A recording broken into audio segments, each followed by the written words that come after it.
Hi guys, I'm from Gaming Rev. I'm speaking to Simon here from Company of Heroes 2. Simon, thank you for your time, first of all. Thank you for coming. Simon, could you tell us a bit about Company of Heroes 2? Yeah. So Company of Heroes 2 is the sequel, obviously, to Company of Heroes. We released the first Company of Heroes 6 years ago, this month actually, and to this date it's still the highest rated strategy game of all time. So we really had some big boots to fill and we wanted to make sure that we did it justice. So hence the hiatus. We wanted to make sure when we did do a sequel and when we did release Company of Heroes 2, it was a worthy successor and we really moved that franchise forward. So we're not looking to completely revolutionise the Company of Heroes gameplay. I mean, it's a much-loved game and it's going to feel much and play very much like the original, but we've looked to improve it in every way we can. You're going to see more graphical fidelity, more player choice, more tactical options, more authenticity. It's all about taking that model of Company of Heroes 1 and expanding on it and improving on it in as many ways as we can. Could you tell me something about the game engine, how it's changed from the original to the second one? Yeah, so Company of Heroes 2 is running on our Essence 3 engine, which is Relic proprietary technology. It's been built from the ground up by Relic. It allows us to do some really neat stuff. So we have all of the same great gameplay features the first game had in terms of cover, suppression, all those things that Company of Heroes introduced to the strategy genre. But we're taking it even further with Essence 3. So on top of like a number of small enhancements, we have our new True Sight system, which is the way we've changed line of sight. Traditionally speaking, in an RTS game, you've got line of sight, which is kind of like a circle punched into fog of war, and anything that's in that circle you can magically see. So you can see through walls, you can see through buildings. It's what we felt was a kind of a restrictive system because it really prevents players from actually setting ambushes and traps. You know, you drive up to a wall, you see a tank around the other side, you're gonna run away, and that's not what it's like in the real world. So we wanted to kind of add a bit more authenticity and see how we could improve that system. So the True Sight system is actually a dynamic line of sight where everything your troops can see, you can see. So if there's a high wall your troops can't see round, you won't be able to see round it until you get to the other side.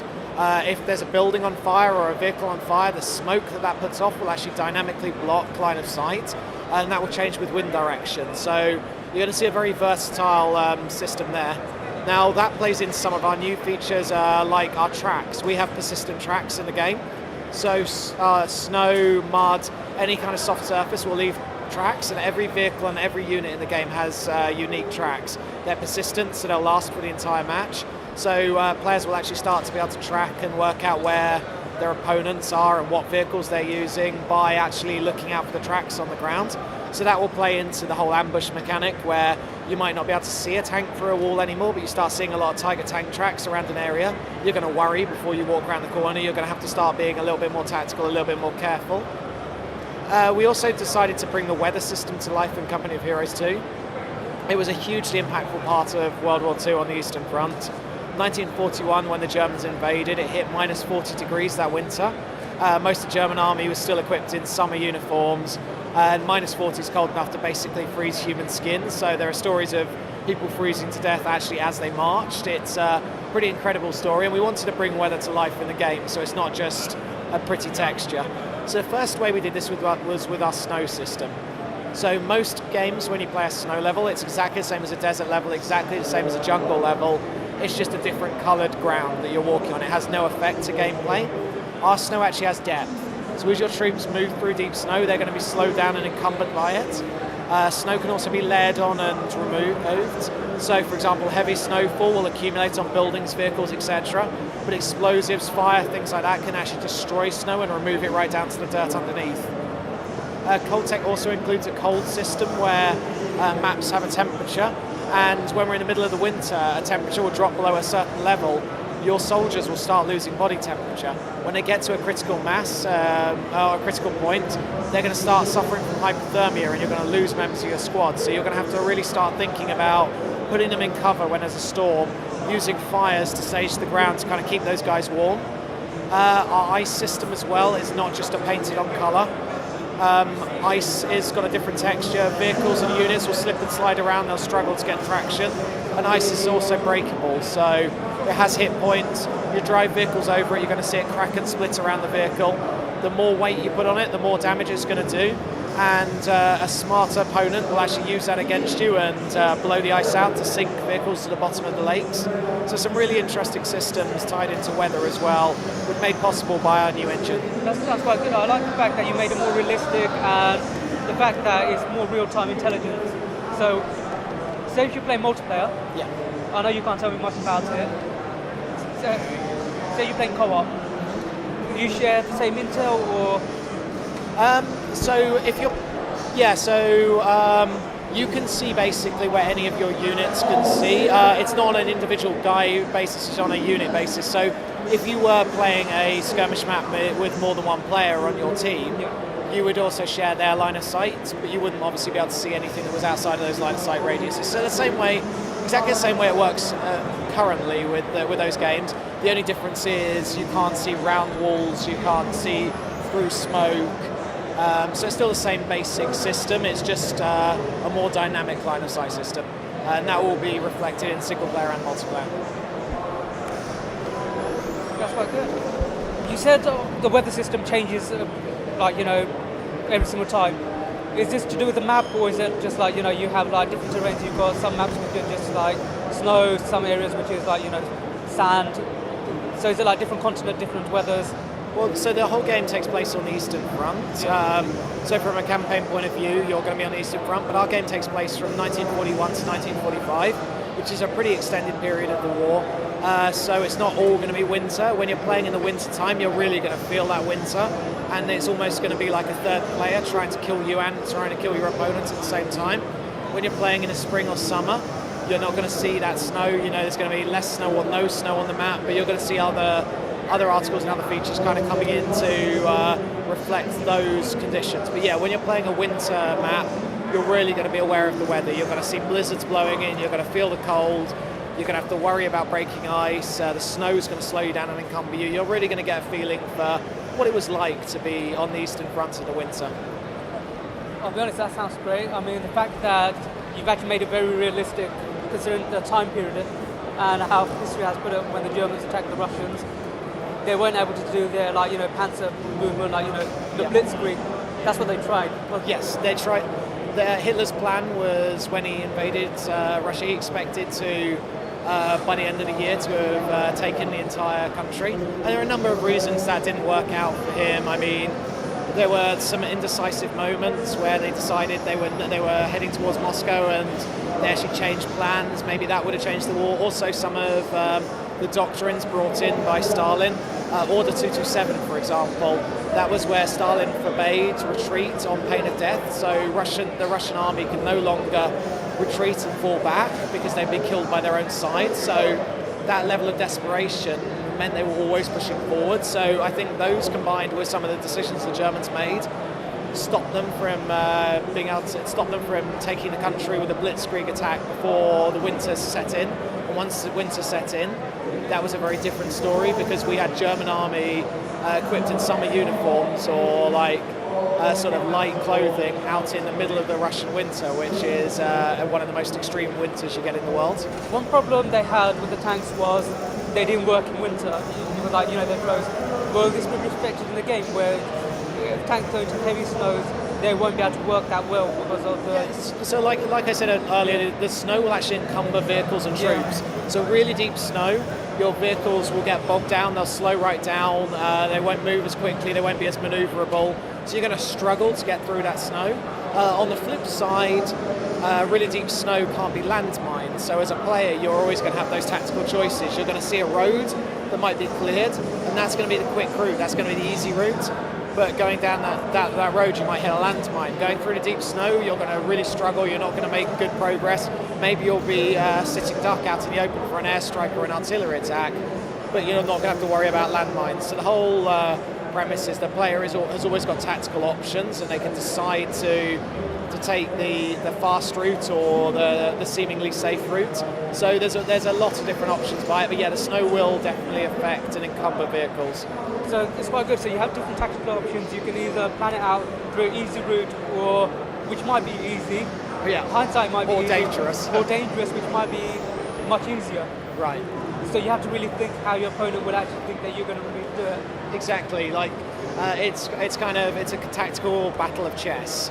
You know, you see a route, and you've got two routes. You've got one is a road, one is a field. You know, you might think, well, if I go down the road, he's landmined it, so I'll go across the field. But maybe he set up a load of mortars or artillery, and he's waiting for you to go into that field where you're going to be less manoeuvrable. You're not going to be able to get away quickly before he starts his artillery attack, because you're going to be a sitting duck there.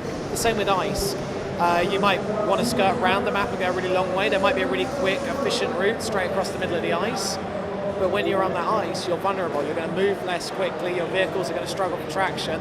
And you know what? Some well-placed rockets and well-placed artillery, and you could lose that entire tank battalion to the bottom of the lake. So it's risk and reward, and there's going to be a lot of player choices tied into those tactical options. So everything's to do with if I go the easy way, do they think I'm going to do this? Am I really going to take that risk, or should I take the harder way? Will they think I'm going to do that? So right. Yeah, so it definitely adds new player options in to a game where normally on a map like that you'd have whatever route you took would be exactly the same. So having those weather elements thrown in as well definitely makes it much more interesting and makes those decisions that little bit more difficult. It's harder, you have to get into your opponent's mind, think like them. Yes. Will they do what you're going to do? Right, or will they guess what you're going to do?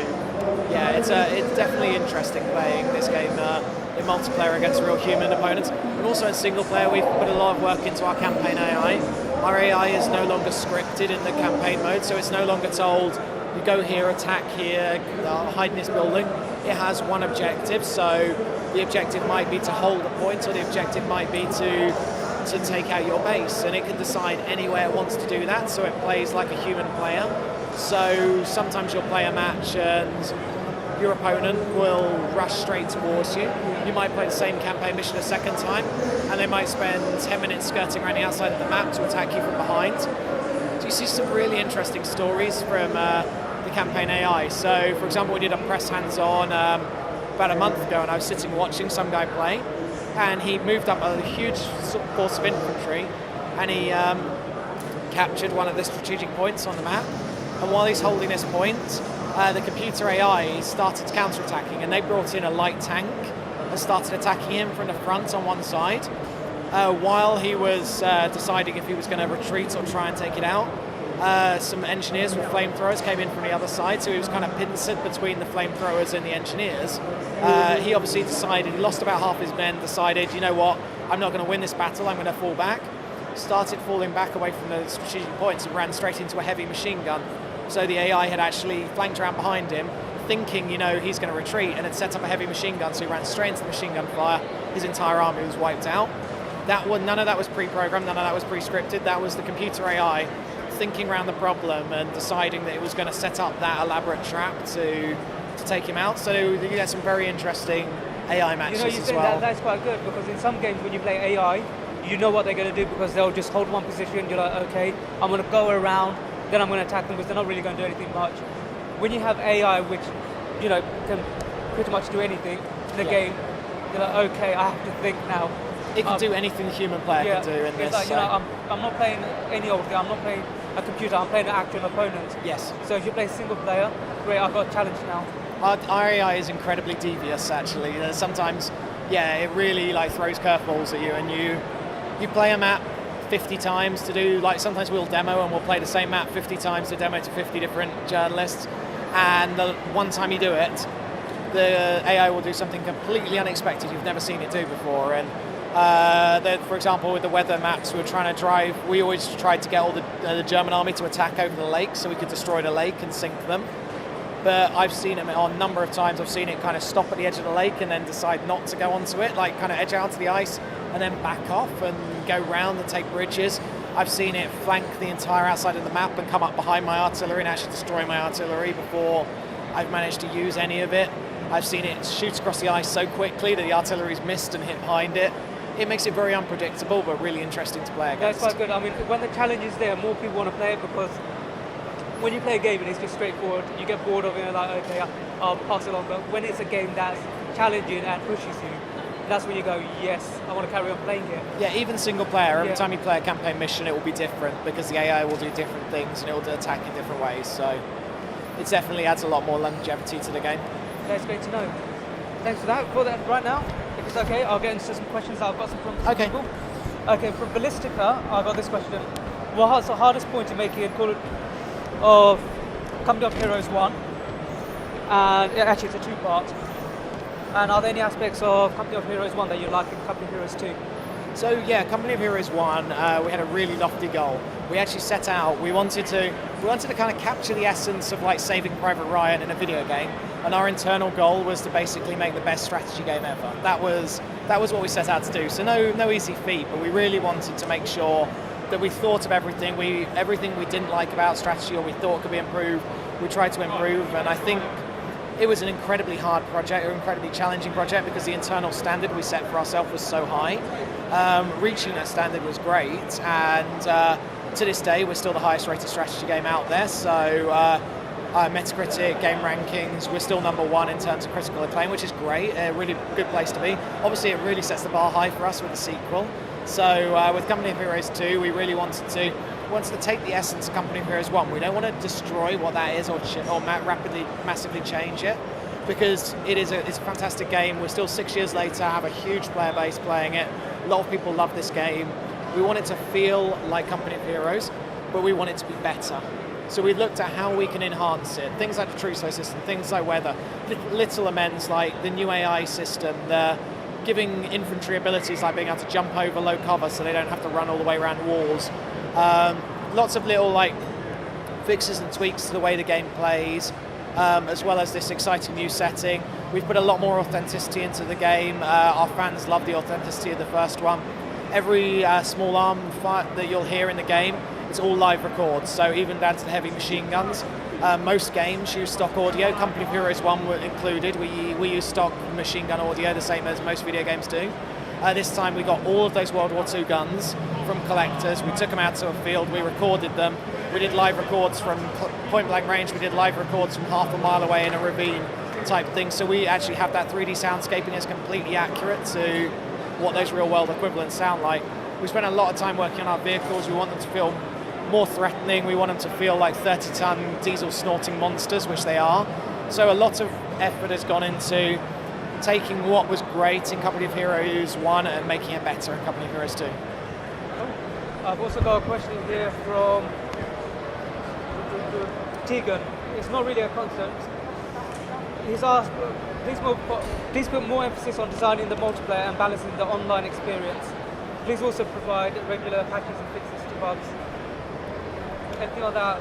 Yeah, so there's a couple of things on that. So obviously multiplayer is incredibly important to us and it's incredibly important to our audience. So we're going to make sure that that's something that's great, that's going to be really strong. We're looking at some ways of kind of improving, enhancing multiplayer. We're nearly ready to move into our beta phase. We're going to have a decent length beta so that we can actually test a lot of this stuff. So we really want to get our hardcore community and our fans and our players playing the beta and feeding back to us, and we're going to use that feedback to tweak and enhance and improve the game. So not just for bug fixing, but also, you know, little improvements, little things that we think are cool changes. If the community hates it, if it doesn't work out, then we're going to definitely evaluate it and we're going to look at if that's maybe not the right decision to make. So we're really keen to take on board the feedback from the community. We've also got a really robust campaign of kind of post-launch support set for the game. Now we're a Steamworks title. It's really great for updating. We can patch bugs really quickly.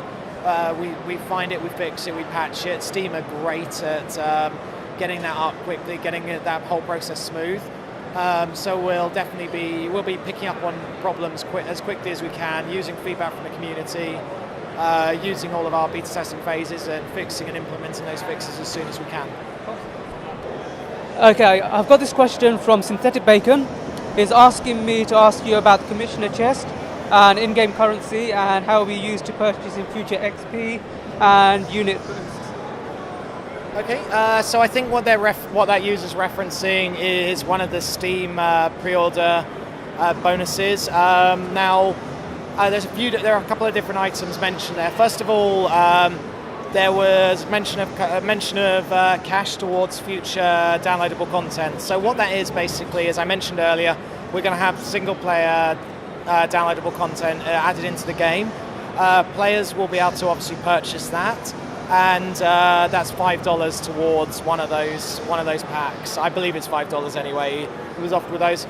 The other items he's mentioned are the XP boost. Now this isn't, I can't go into full detail on exactly how this is going to work or where this is going to work, but this isn't for competitive multiplayer, so players don't need to worry. There's nothing that's going to give any competitive advantage in multiplayer that players can buy, or any way that players can get a competitive advantage by spending money. It's multiplayer will remain completely competitive, completely reward driven by sort of earning those rewards. So there's nothing to worry about there. I saw a few forum topics where people were freaking out about that, but when we talk more in detail about multiplayer and also about the other features in the game, that will become more apparent, but I can just reiterate, it's not going to affect competitive multiplayer at all. Now, one thing that most people had a problem with is if you look at other games that do buying contents, like, for example, World of Tanks. Right. If you buy, you can buy, powerful tank shells, powerful tanks, which gives you some kind of advantage over others. Yeah. I think that's what some people are worried about, games like that where you can buy Yes. more powerful things. Yeah, and I think people have got the wrong end of it, because all they've seen is a mention of like a line in a pre-order item for something we haven't talked about yet. So people are putting 2 and 2 together and getting 16. And it's not like World of Tanks. It's not a case of buying something that's going to give you a competitive advantage. There will be no competitive advantage you're going to be able to buy for multiplayer. So if people, all of those kind of things, if people are using them in other modes where they're not playing competitively, then that's not going to be a big issue, but there'll be no competitive. We don't want to break competitive multiplayer. We don't want to affect balance. You're going to be able to use things like vehicle skins in multiplayer, but it's not going to give you an advantage having a slightly different tank pattern. That's just a cosmetic thing, so there's nothing to worry about from a competitive balance point of view. That's quite good.